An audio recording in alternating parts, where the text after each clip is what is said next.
Welcome to Who's Your Neighbor? I'm Terry McGill, your host this evening, and I'm going to be coming to you from Portland, Oregon. Our guest will be coming to you from somewhere outside of Seattle, up in the mountains where there's snow on the ground. And I am really excited. I usually am with these Wednesday night Who's Your Neighbor programs because the people are just fascinating. Tonight is Laureli Shimayo, and she is an intuitive eye reader. And it's like, excuse me, what? I want to know more about this.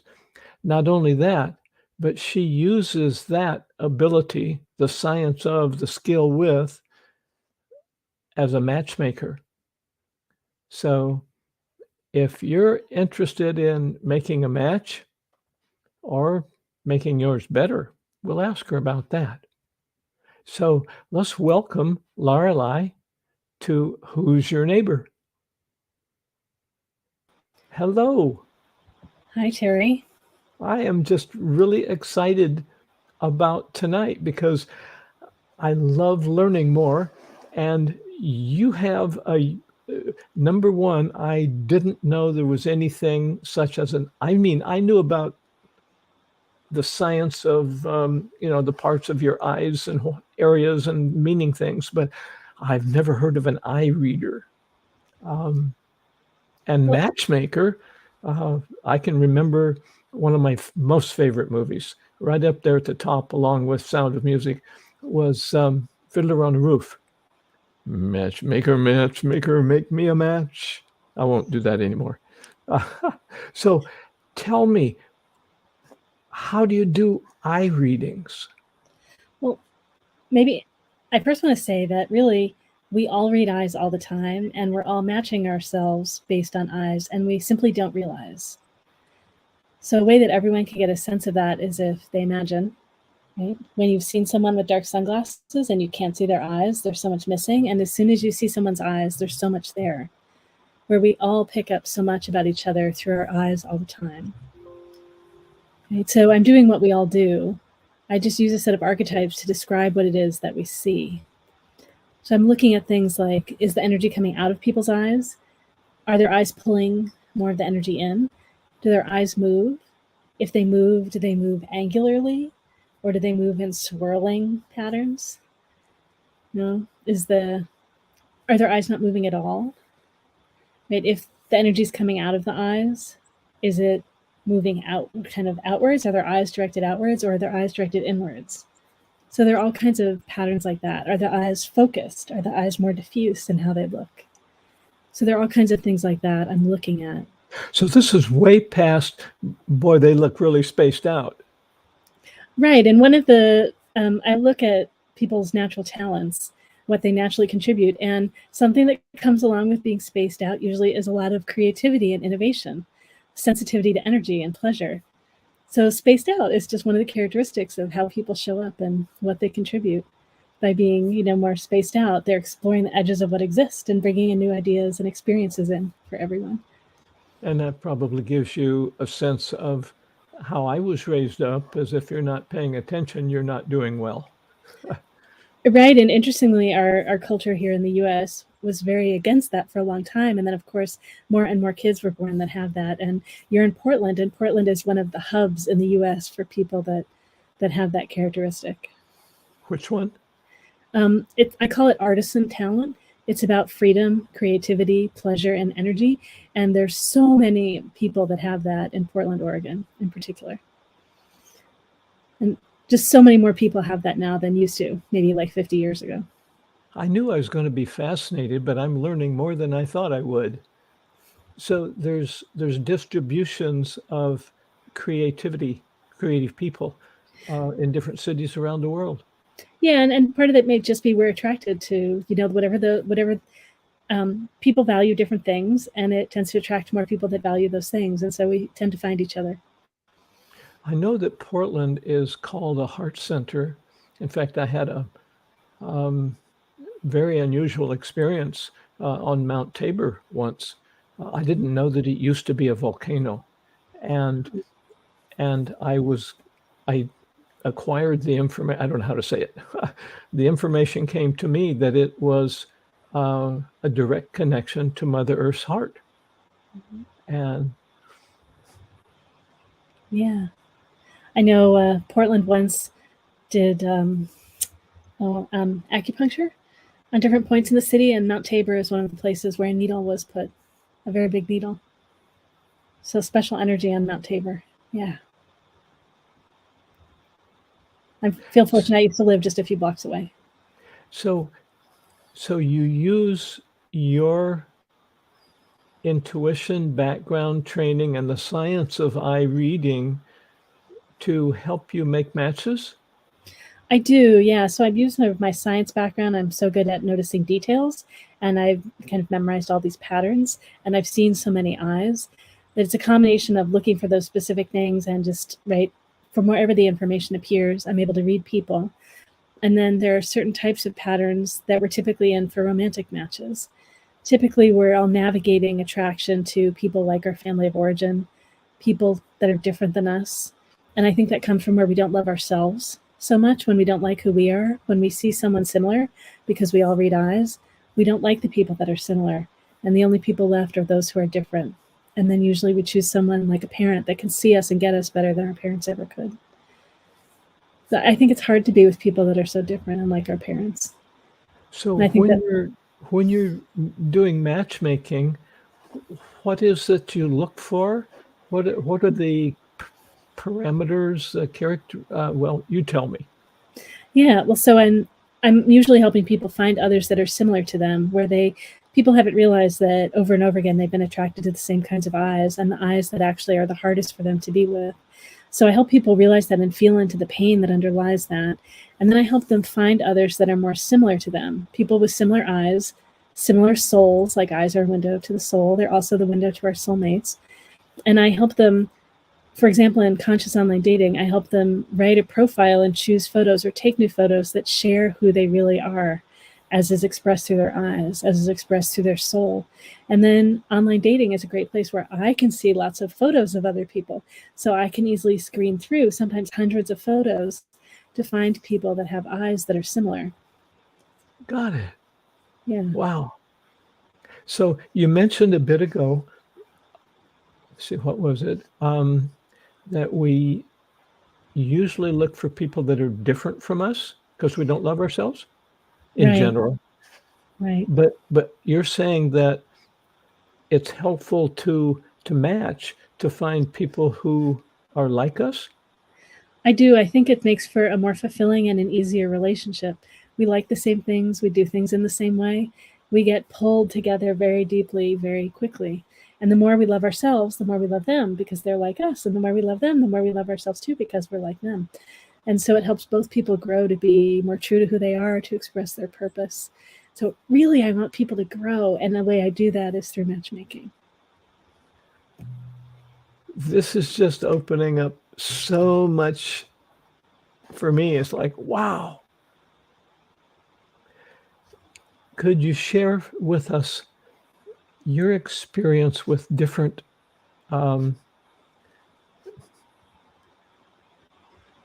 the different groups of people, perhaps? You were talking about archetypes. Would that be like different? Yeah, so I use archetypes that I call thrive types, like archetypes for thriving, to describe who people are. And the kinds of things that I look at are someone's natural talents, so that most directly connects with their purpose. I also look at their pacing, the speed at which they integrate and share and move in the world, how they make decisions, how they communicate, what motivates them, how they protect themselves, and I look at consciousness or worldview.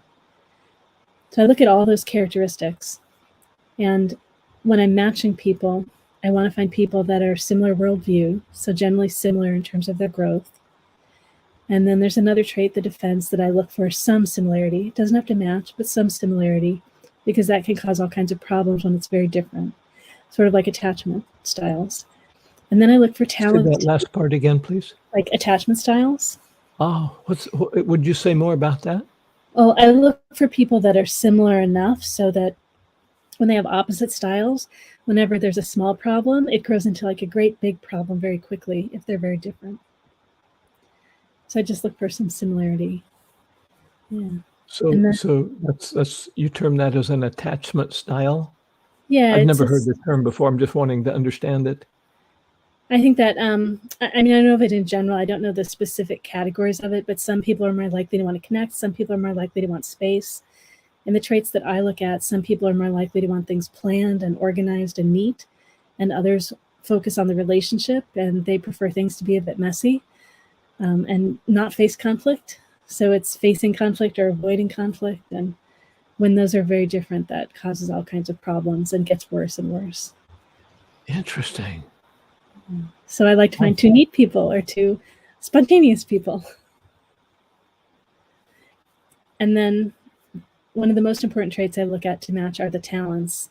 Those are the traits that are most directly connected to our purpose. The talents?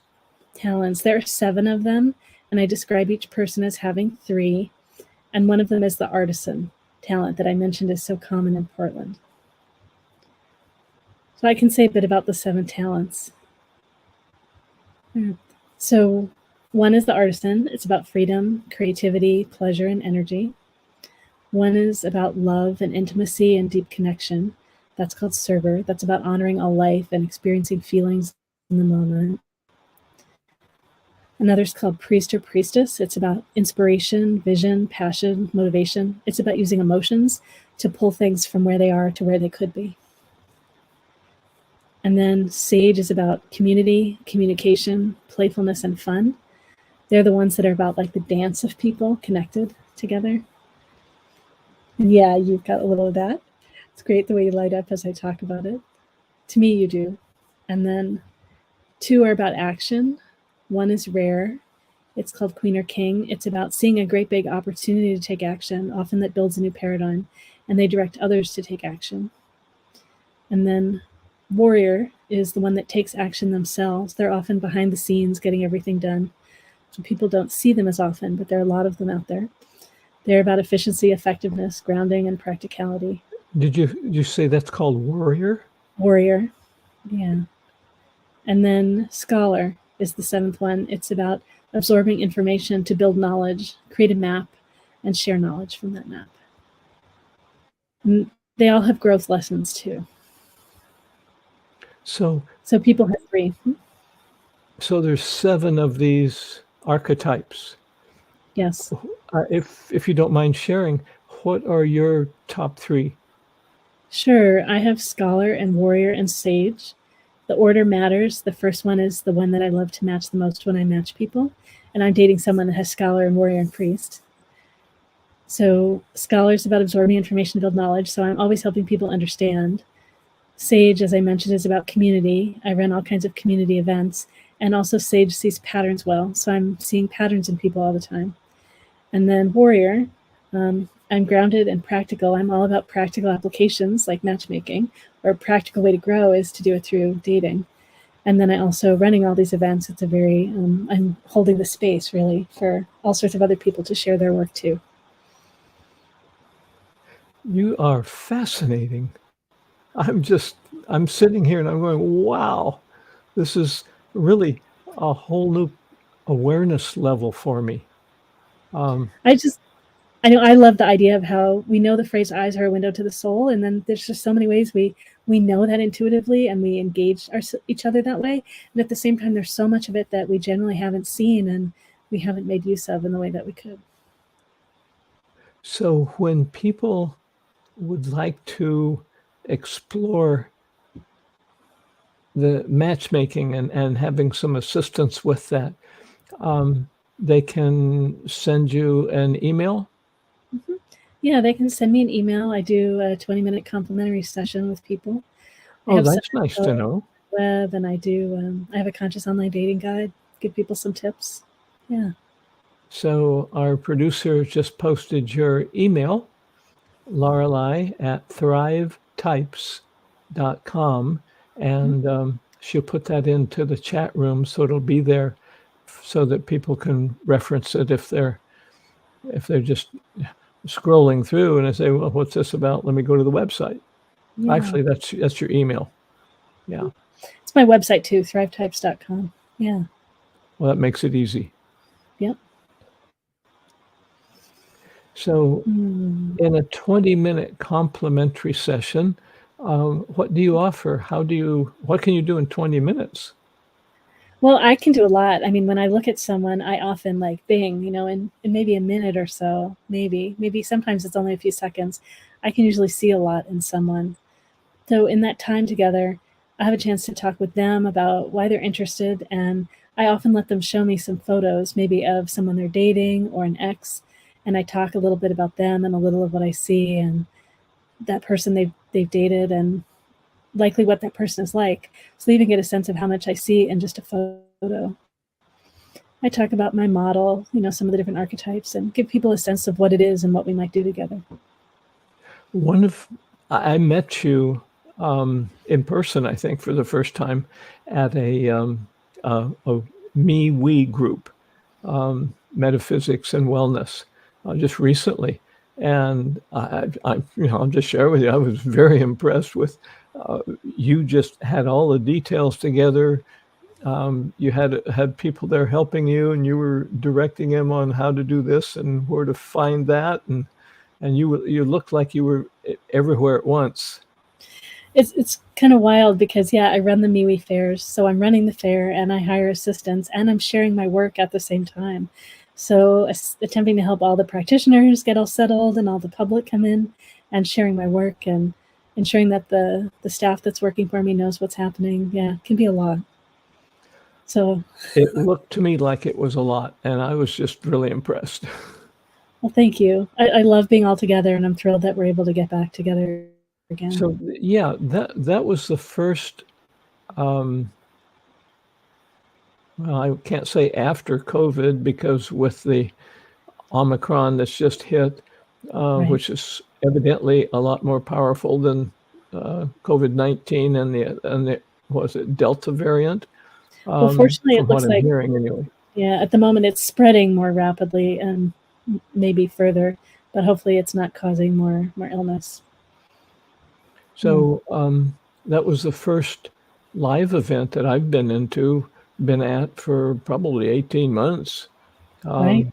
It was the first one I hosted since the beginning.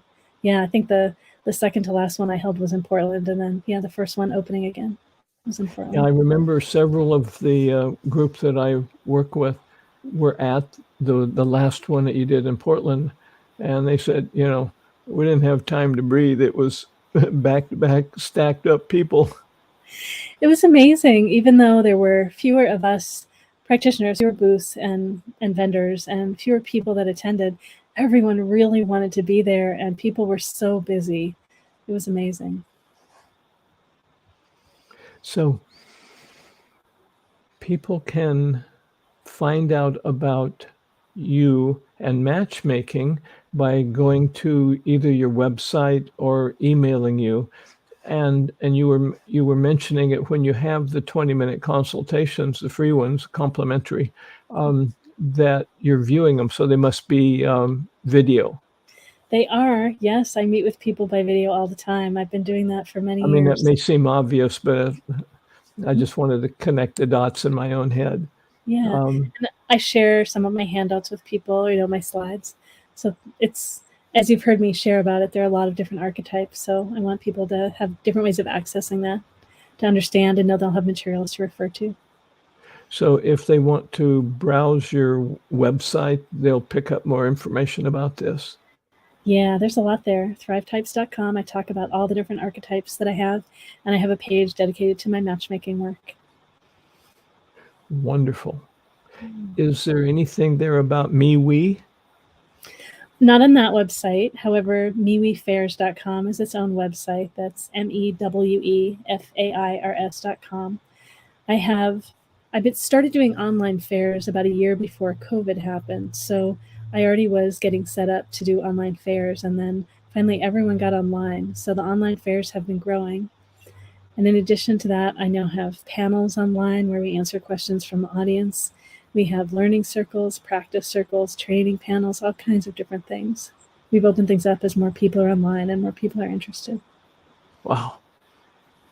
You're busy as I am. And I can't keep it all together. I'm not as organized as you are. So, Do my eyes tell you that?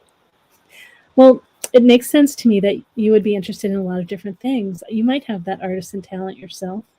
How does that sound to you? Freedom, creativity, pleasure, and energy?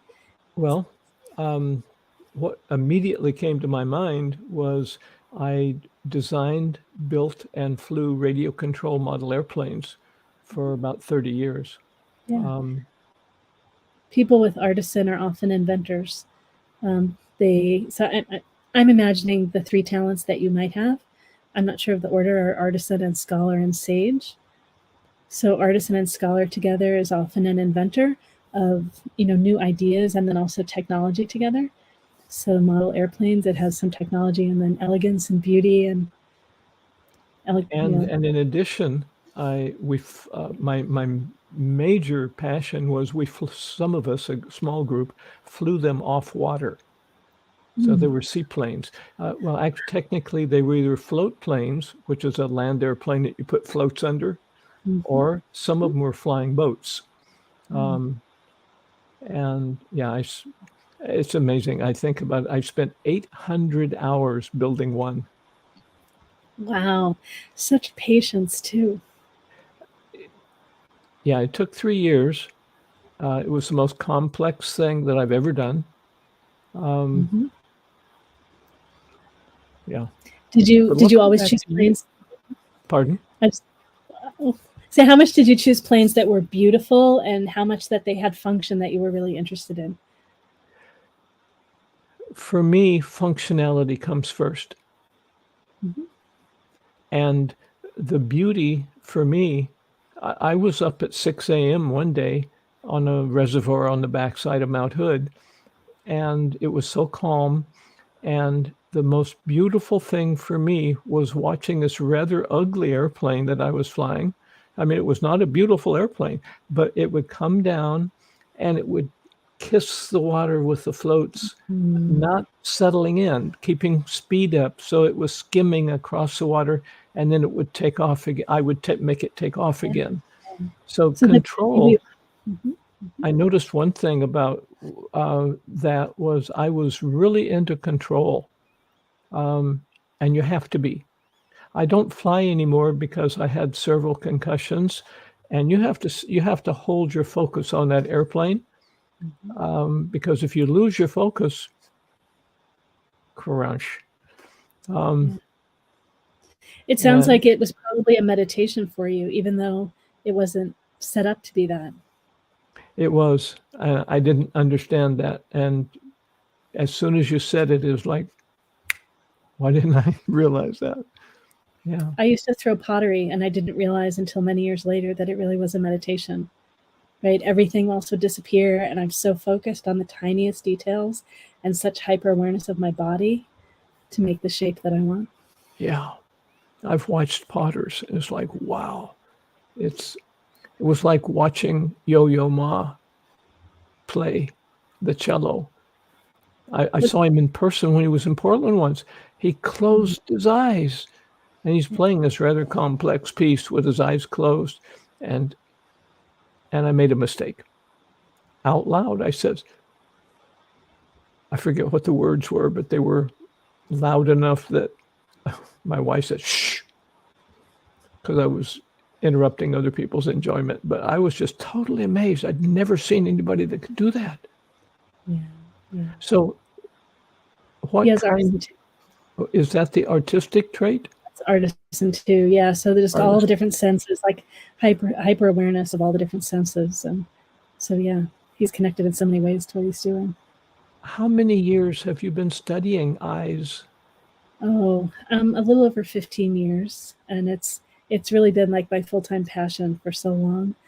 So I enjoy talking about you. I just love people. I enjoy discovering people and all the nuances of who people are shows up. Well, I enjoy discovering people too, and I didn't realize how much until we started hosting these Who's Your Neighbor shows. And those of you you're number 8, and those of you who show up just fascinate me.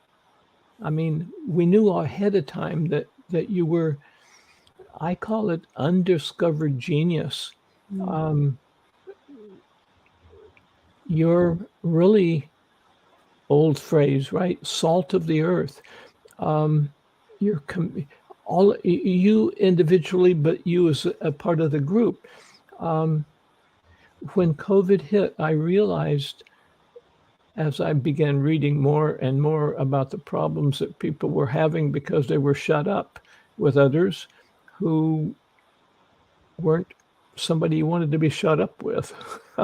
So there was more abuse, more alcohol use, and then drug use increased. And I realized the importance of communication, but more than that, communication where we can really connect. Now, you and I are connecting, to me, admirably, given that we're miles apart. But were we in person, there would be a completely different facet to it. I know the Heart Math Institute. Are you familiar with them? Yeah, I am, yes. Yeah, Doc Childers and his wife and the group have done research for 25, 26 years. They've even developed a course now to teach people to go out and teach people how to connect more with their heart.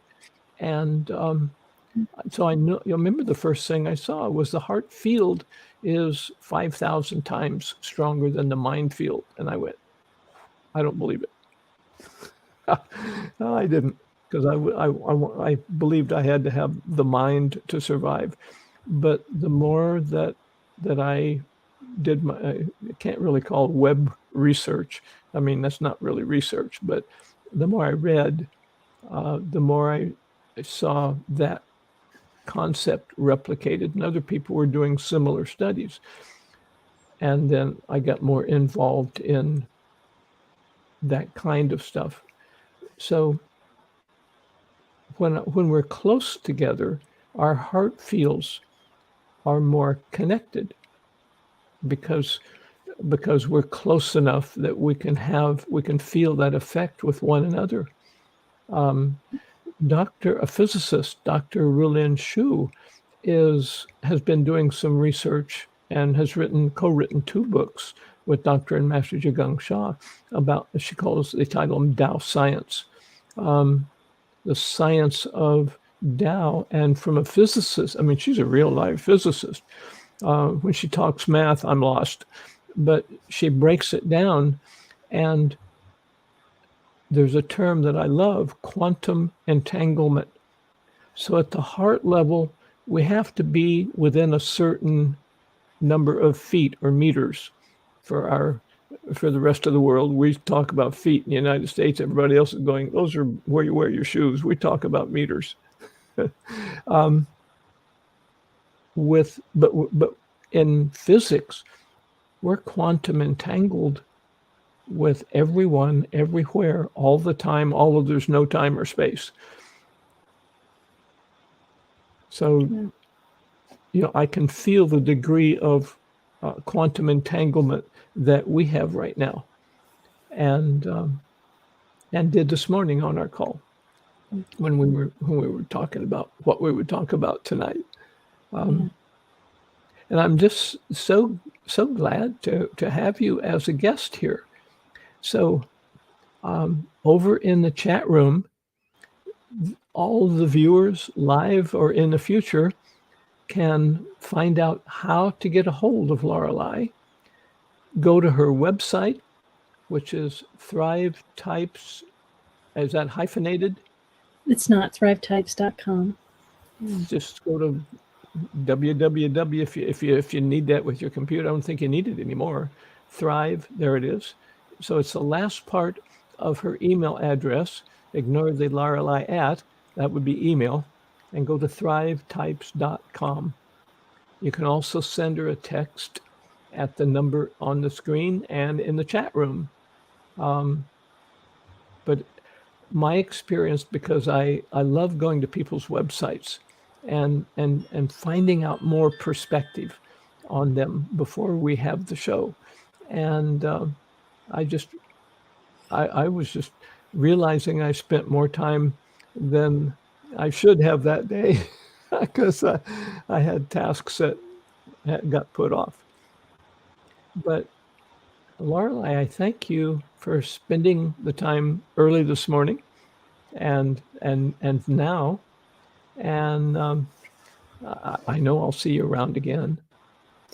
Thank you so much, Terry. It's been lovely being here. Thank you so much. And for our listeners, watchers, both, we were speaking a bit, very briefly, about something called, the correct term for it is Tao Healing Hands. And it is an energy transmission. I call it a blessing when I offer it. And if you're not familiar with it, our producer is going to put the link where you can get if you'd like, you can have a free 10-minute, there it is. I call it the MailChimp link. It's an introduction to Tao Hands. When you go there, there's a banner at the top, says something about Tao Hands.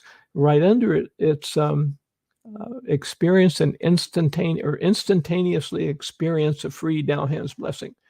So it's by a very powerful healer. He's at least 2 levels above where I am. It's 10 minutes, which is a good length of time, and it will give you the ability to have an experience free. And there's also videos and links to more information about if you would like to become a Tao Hands practitioner, for example. You can use Tao Hands to heal yourself. I mentioned several concussions, and I have regained so much mental functioning, not the ability to focus and fly the model airplanes. That hasn't come back yet, but it could. And there's so much else that has come back. It's like I go into almost ecstasy at times from the little things. It's like, wow, I just remembered somebody's name from 40 years ago and the incident. Some were good, some I wouldn't want to repeat, but I remembered them. So whether it's memory, finances, relationships, literally, you name it, any physical condition, including hearing. Do you have tinnitus? Some people call it tinnitus. I used to. The doctor says it's tinnitus, and he had a white coat on, so I started calling it tinnitus. Just joking. So you can go to the website and have an experience of Tao Hands. And you can come back next week, and we're going to have another fascinating guest. You will not believe what she does, created, and has run as a not-for-profit organization for 10 years in the Portland area, from a bicycle. Special bicycle, yes. So until next week, who's your neighbor?